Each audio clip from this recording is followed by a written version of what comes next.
Hello again. It's almost an article of faith in Britain these days that women should take up half of any jobs going, whether that's being frontline soldiers, garage mechanics, police officers, or company directors. The odd thing is that this kind of thing is usually pushed by men rather than being driven by the demands of women.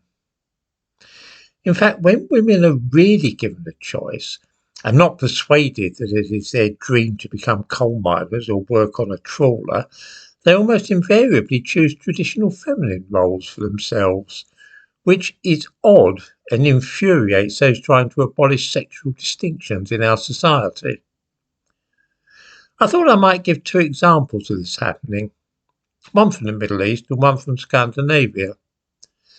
When the first kibbutzim was set up in Israel in the early 20th century, they were established on the grounds of strict equality between all members and with absolutely no sexism tolerated. For the first few years, women drove tractors alongside the men and men worked next to women, caring for the babies and children. However, as time went on, the women increasingly tried to get out of the heavy agricultural work and wangle jobs in the nursery and school. The men, for their part, showed a marked reluctance to look after children and wanted to be out in the fields. By the time that I first went to live on a kibbutz in the 1970s, men and women all followed traditional gendered roles, with women in the kitchen and looking after the children, and men doing the hard graft in the fields, harvesting dates and so on. Nobody was compelled to take these roles. It was just what they preferred. 60 or 70 years of doing their best to abolish sexism and gendered roles have been defeated by the natural desires of men and women. Modern Sweden is another case of the same thing happening.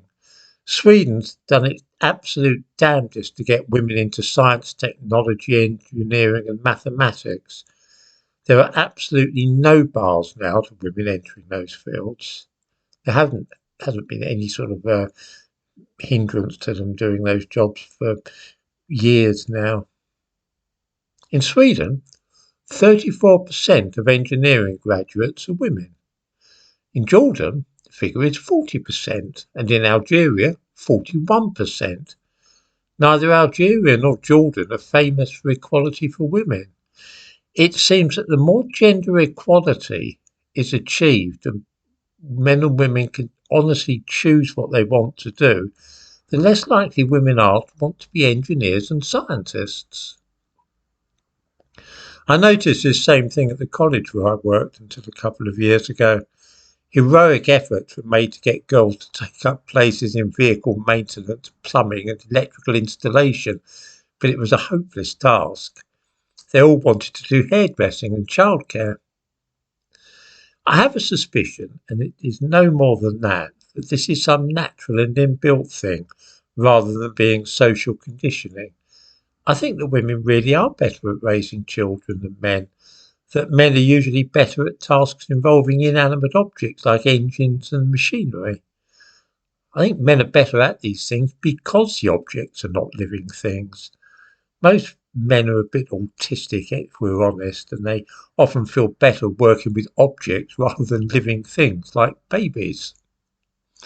I don't think that women should be denied the opportunity to work in garages or on oil rigs if they wish to do so, but I rather think that left to themselves, very few would choose to spend their lives doing that kind of thing. They'd rather be seeing the babies.